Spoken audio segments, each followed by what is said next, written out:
Hi guys, ako nga pala si RM sa Akalam. Sa mga hindi nga po pala nakakaalam, uwian na natin ngayong alas 5 ng madaling araw mga pare. Yes mga pare, bilang waiter mga pare, syempre panggabi yung pasok namin kaya gentong oras na ako nakakauwi. Papasok ako ng gabi, umaga na ako makakauwi mga pare. No, sobrang hirap mga pare. Hindi naman sa pag-ano mga pare, pero napakahirap talaga ng trabaho ng waiter mga pare. Kaya mo titiisin mo yung puyat, pagod, yan mga pare talaga ang kailangan mong tiisin mga pare.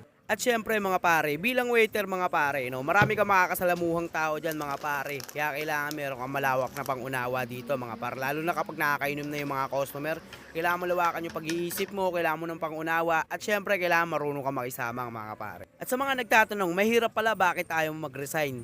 Hindi ako nagre-resign mga pare. Alam nyo kung bakit? Kasi mga pare, hindi lang yung sahod yung inaasahan namin dito mga pare. No? Meron tiyambaan mga pare na magkakaroon ka ng malaking tip mga pare na hindi mo inaasahan. Kaya bilang waiter mga pare, hindi ako titigil sa pagkakaing waiter at hindi ko ikakaila at hindi ko ikakaya na ako isang waiter mga pare. Dahil marangal yung trabaho ko mga pare.